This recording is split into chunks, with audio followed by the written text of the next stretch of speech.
Good afternoon, class. Good afternoon, ma'am. How are you today? We're good.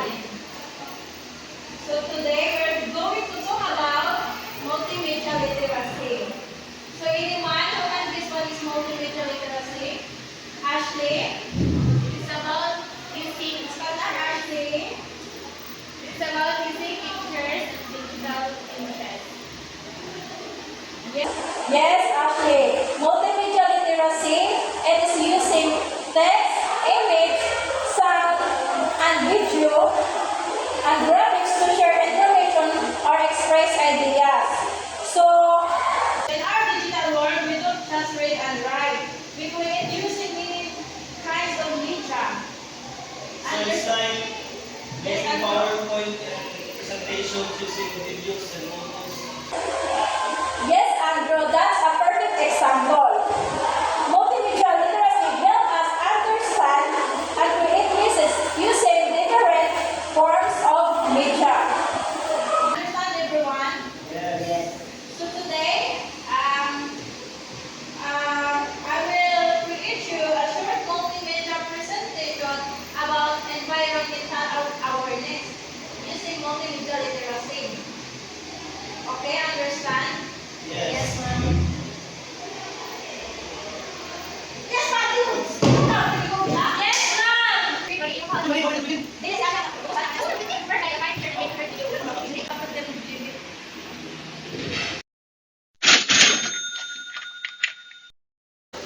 I can write the script for our presentation. I like writing stories. Perfect. I'll find pictures and videos for our recycling videos. I love the music and video editing. I know how to mix and do transitions. And I can be the narrator and practice my speaking voice for the recording.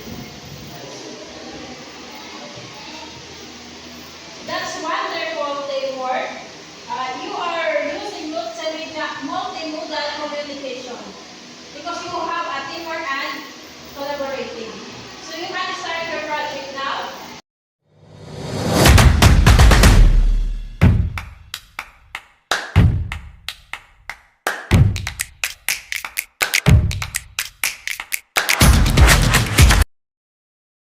And you can help me adjust the brightness of this video. It looks so dark. Yes, I'll use a video editor. We use free image and also not copyrighted one. I agree. We must respect intellectual property and always give credit to the resources. Let's record this over now and read the script slowly and clear. Okay, go ahead. Let's protect our environment today for a better tomorrow.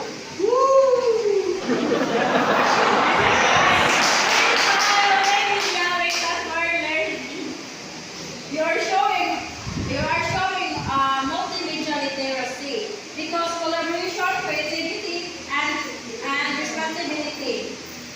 So now you can present your that I gave you can present the project that I gave to you. Come here in the front. Let's go, guys.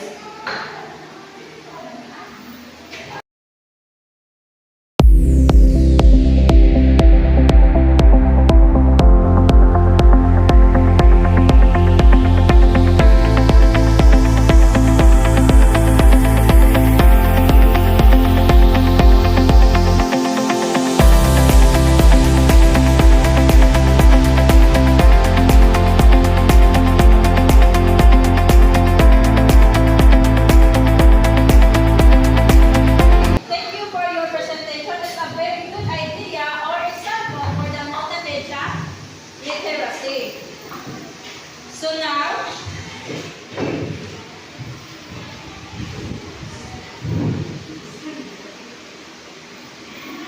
now class, what we that's very amazing. What did we learn about multimedia literacy? Yes, Jay? We learned that multimedia is powerful because it catches people's attention and helps them to understand messages better. Yes, Ashley.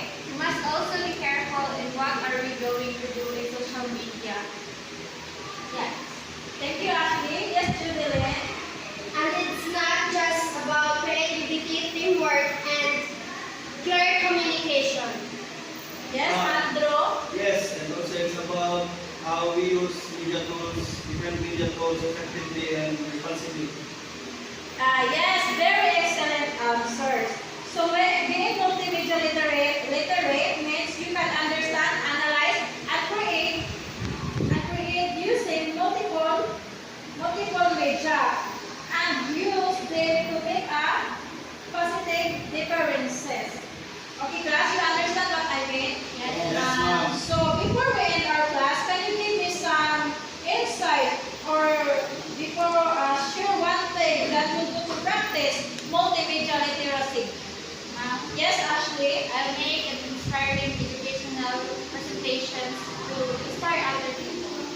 Thank you, Ashley. Yes, Andrew. I help my classmates do the editing skills and using correct images without copyright, not copyrighted ones. It's about giving citation to the author.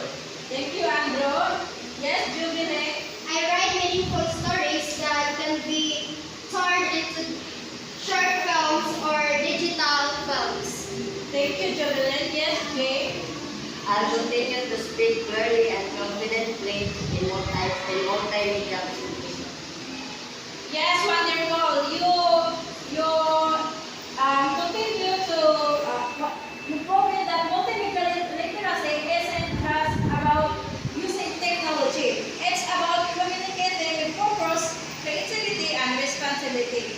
So you understand what is multimedia literacy, everyone? Yes, very Okay. well. Before we end our class, can you stand up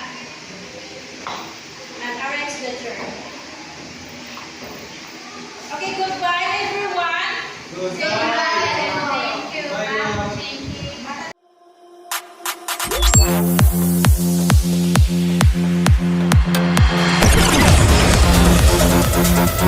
you.